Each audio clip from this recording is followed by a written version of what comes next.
Good day everyone, this is your Sarbala, and for this video I will going to show you a quick demo on how you're going to manipulate or use the Google Slides application in order to make changes in this template. No, so first you need to, and you can click anywhere. No, and let's say for example I'm going to update this first slide. So I will tap this one. So select ko to, and then after ko pag-tap, no, there's a menu that will pop out, and you're going to select the edit slide. So once you tap on that option, so you will be directed into this edit uh, mode, where you can edit the slides. And then first, of course, we're going to put the name right here. Oh, by the way, yeah, I forgot. Just to recap what I did, I'm just going to undo. So in order to change, let's say this text right here, I just tap, itatap ko lang to, the text, no? And then you can double tap, no? So that yun, para lumabas yung cursor, and then you can start deleting the text that are, and then you replace it with in this case we will replace this text with our name. So I will put my name, no? Just for demonstration purposes, no?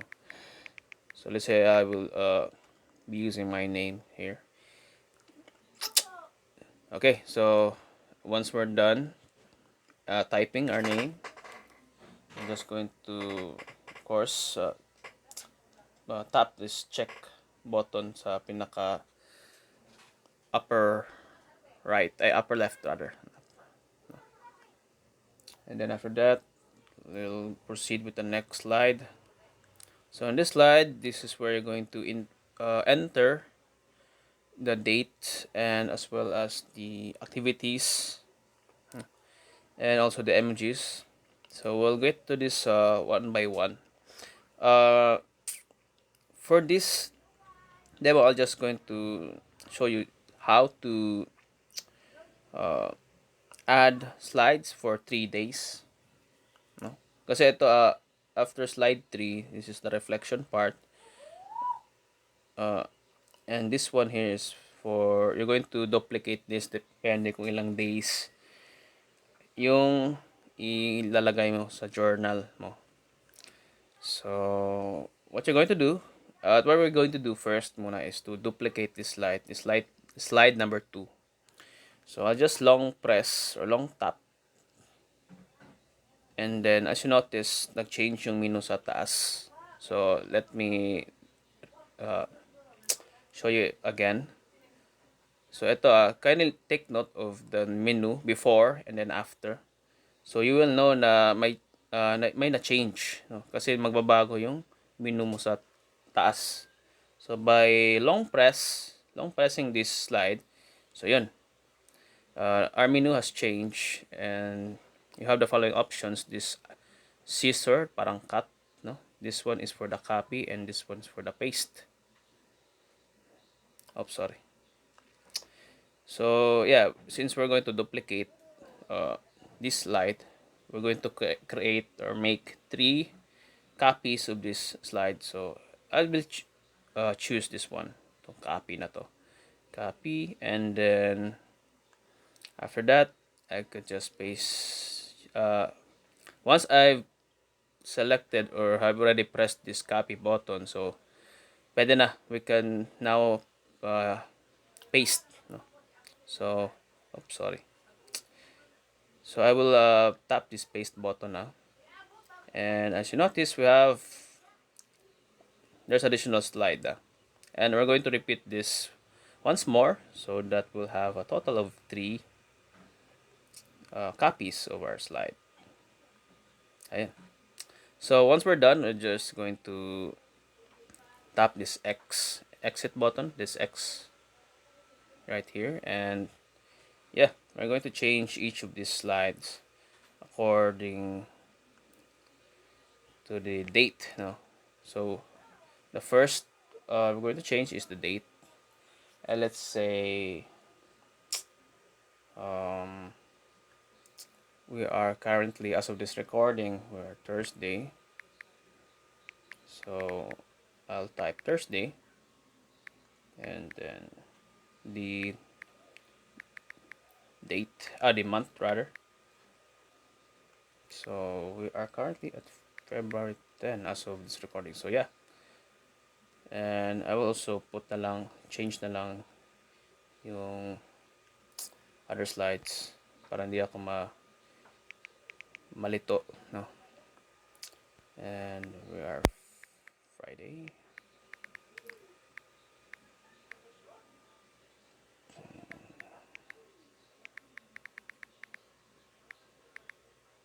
Okay.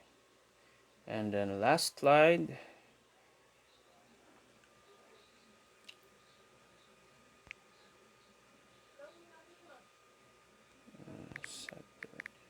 Oops. Sorry.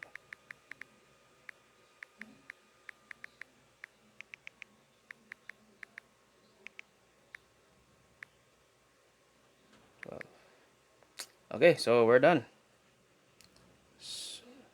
Then for these activities here, the left and the right, the lefts are going. This is where you're going to enter the activities in which ano ba yung mga activities na ginawa mo on that day, sa Thursday, where you have used your device, no?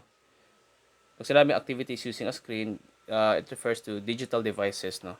Activities where using digital devices, let's say laptop, computer, uh, smartphone, cell phone, tablet. So, oh, yeah. Since masyadong maliit yung text, I'll just pinch, no? You can actually zoom uh, this slide so that you can have a better view of the text that you are inputting. And then we just double tap, and let's say, so according here, you're not only you're going to uh, and write down what are those activities in which you're gumamit ka ng device on that date. You're also going to enter how many hours or minutes. This you can just put a estimation lang, no? Just an estimate, no? If let's say hindi mo na matandaan exactly how much time have you spent doing this activity. Oops, sorry. At home. Okay. So I'll just replace this one. Oops. Okay. Oh, okay.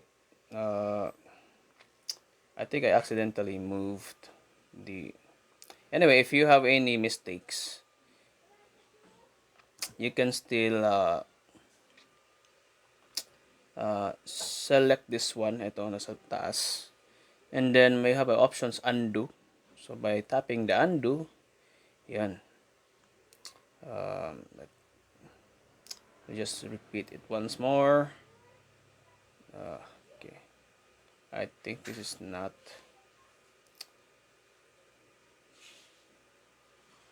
Wait.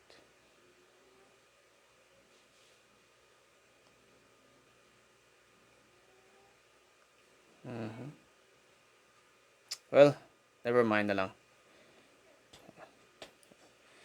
So let's move with the next.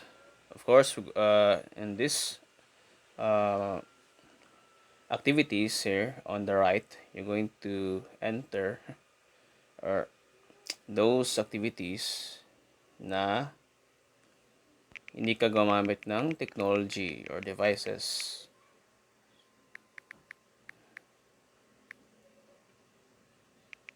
So let's say play basketball.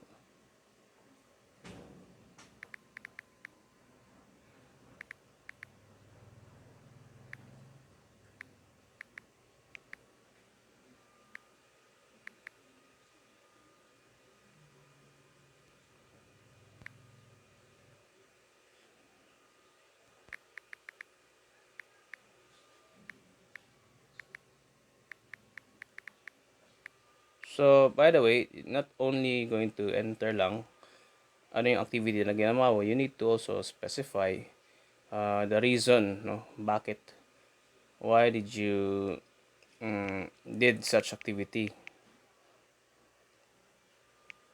if possible, no. Of course, ate dinner.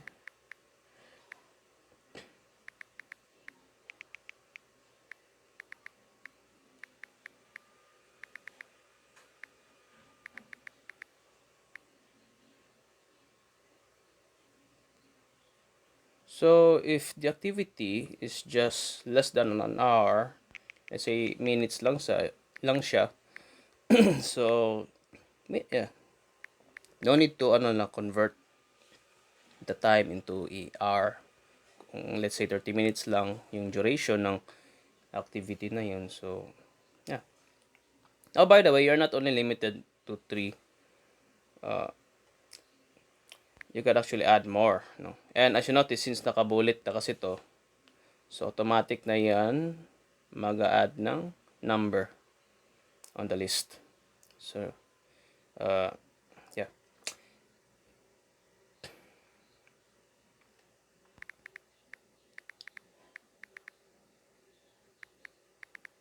So let's say for example, I'll just insert lang ito na activity, no.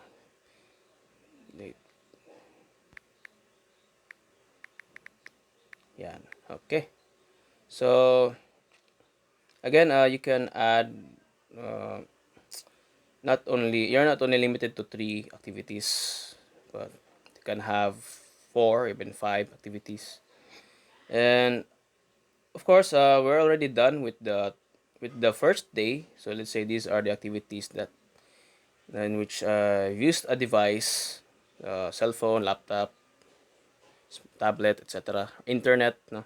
And on the right side, these are the activities in which I didn't use technology, internet, digital devices, computers, etc. And of course, you're going to do the same thing with on the other days. It's a Friday, tsaka sa Saturday. And yeah, and of course, I've almost forgot, no? You're going to specify also the emotions that you felt, no, after these activities, no. Let's say if you, let's say for example, if you are happy, so of course you're going to insert a happy emoji. So yeah, you what you need to do is just scroll, no. May mga these slides sa baba, no, they are scrollable naman, so that you can go to the last slide, and then we'll look for the happy emoji, so this one. And as you notice, my after tapping any images, kasi images kasi to, mga image to sila. After tapping, let's say for example itong smile na emoji picture. So there's a menu, cut, copy, paste, delete. So of course, since we need this image, so I'll just copy. I will choose the copy and go back to the previous slide sa Thursday. And then you just tap, you can actually tap anywhere, basta wag lang text, no? You long yeah, tap anywhere. uh, let's say if na tap mo to, let's try the if ano bang ilalabas. Ayun, pwede lang. You can actually tap anywhere pala, even if yung na-tap mo is a text, no? So yeah, but I prefer tapping kung saan ko ipipaste yung picture. So since I will paste the picture here sa baba, so I need to tap my finger here. And yan. So after that, you're just going to drag it with your fingers, no, para change yung position ng image. And then, as you notice, there are squares sa gilid. So you can use that to change the size of the picture, of the image. So if you can enlarge or you can make it small. So I'll just make smaller. I will make this one smaller para magkasya siya. Okay, so uh, of course, this one is for the emojis, in which basically what I'm just going to specify what you felt, no, after doing these activities. For activities using a screen. Now, of course, we're going to enter also, or we're going to put emoji also for these activities. So let's go back again to our last slide. And let's say, for example, I felt tired. No? So I guess I could use this one. Again, select an image and then just copy. Select the copy menu and then let's go back and just tap anywhere. Ayun. And then once may lumabas na nga paste up menu, you just tap it and yun. There you have it. And I'll just update or change the oops. Na ano ako ata na you can actually zoom the slide para mas accurate mo siyang mano. Kasi let's say for example balit yung device na ginagamit mo, you could accidentally tap these squares for adjusting, no, the size. So yun yung nangyari kanina. I accidentally tap those. Anyway, you can have the undo naman to undo all these mistakes. And so yeah, we're already done with this first slide, and that's what you're going to do with the other slides. Okay, and then after that, going to proceed here. You just update or change the text around here. So same at what we did with the slides here. You just tap on this, double tap mo lang, then yun. As you notice, meron ng parang nagbi-blink na cursor. So it means you can now change, you can delete, you can add text, no? And yeah. So it's up to you on how you're going to fill this one up, as long as you make sure that your paragraph contains or answers these three questions. And I guess that's all for this video. And yeah. And if you want to, you can actually play this slide, no, para makita mo kung how this slide will show on once i-present mo na siya. Yan, okay. So, just tap this one. Oops. Yan. So, by the way, hindi makita, no, how what I did is I just swipe left, no, if I'm going to proceed to the next slide, and I will swipe right lang. No, I will swipe my fingers to the left and to the right in order to change the slide, no. So you can just experiment, no. Basta if you want to proceed to the next slide, you just swipe to the left, and if you want to go back, you just swipe your finger to the right, and then yeah, then you just back this one. And so yeah, That's all for this video, and thank you for watching, and see you in the next videos. Bye bye.